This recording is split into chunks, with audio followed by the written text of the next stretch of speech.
കനകക്കുന്നിൽ വസന്തോത്സവത്തിന് തുടക്കം. പുതുവത്സരത്തിനൊരുങ്ങി തലസ്ഥാന നഗരി. കണ്ണഞ്ചിപ്പിക്കുന്ന വെളിച്ചമായി ലൈറ്റ് ഷോയ്ക്കും തുടക്കമായി. ടൂറിസം വകുപ്പും ജില്ലാ ടൂറിസം പ്രൊമോഷൻ കൗൺസിലും ചേർന്നൊരുക്കുന്ന ഈ വർഷത്തെ വസന്തോത്സവത്തിന്റെ ഉദ്ഘാടനം മന്ത്രി പി എ മുഹമ്മദ് റിയാസ് നിർവഹിച്ചു. ദീപാലങ്കാരങ്ങളുടെയും വർണ്ണാഭമായ കാഴ്ചയൊരുക്കിയിരിക്കുകയാണ് കനകക്കുന്നിൽ. ടൂറിസം വകുപ്പ് സംഘടിപ്പിക്കുന്ന പുഷ്പമേളയ്ക്കും ലൈറ്റ് ഷോയ്ക്കും തുടക്കമായി. ജനുവരി 4 വരെയാണ് വസന്തോത്സവം നടക്കുന്നത്. വസന്തോത്സവത്തിന്റെയും ലൈറ്റ് ഷോയുടെയും ഉദ്ഘാടനം മന്ത്രി പി എ മുഹമ്മദ് റിയാസ് നിർവഹിച്ചു. ഇലൂമിനേറ്റിംഗ് ജോയ് സ്പ്രെഡിംഗ് ഹാർമണി എന്ന ആശയത്തിലാണ് ഇത്തവണ ലൈറ്റ് ഷോ ഒരുക്കിയിരിക്കുന്നത്. കേരളം ഉയർത്തിപ്പിടിക്കുന്ന മതനിരപേക്ഷതയുടെയും സാമൂഹിക ഐക്യത്തിന്റെയും സന്ദേശമാണ് ആഘോഷങ്ങളിലൂടെ പൊതുജനങ്ങളിലേക്ക് എത്തിക്കുന്നത്.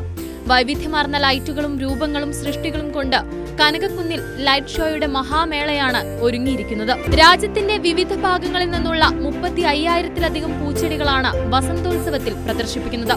8,000-ലധികം ക്രിസാന്തമം ചെടികൾ ഉൾപ്പെടുത്തിയ ക്രിസാന്തമം ഫെസ്റ്റിവലാണ് ഈ വർഷത്തെ പ്രധാന ആകർഷണം. കൂടാതെ ഡാലിയ, പെറ്റുനിയ, ജമന്തി, റോസ്, ഓർക്കിഡ്, സീനിയ, ഡെയ്സി തുടങ്ങി പുഷ്പസസ്യങ്ങളും വസന്തോത്സവത്തിന്റെ ഭാഗമാണ്. നിരവധി പേരാണ് ആദ്യ ദിനം തന്നെ വസന്തോത്സവവും ലൈറ്റ് ഷോയും കാണാൻ എത്തിയത്. പുഷ്പങ്ങളും ദീപാലങ്കാരങ്ങളും സാക്ഷിയായി കനകക്കുന്ന് പുതുവത്സരത്തിനായി ഒരുങ്ങിക്കഴിഞ്ഞു. ഇനി ഒരാഴ്ചക്കാലം ജനുവരി 4 വരെ വസന്തോത്സവമാണ്. തലസ്ഥാന നഗരി പുതുവത്സരത്തിനായി അക്ഷരാർത്ഥത്തിൽ ഒരുങ്ങിക്കഴിഞ്ഞു എന്ന് തന്നെ പറയാം.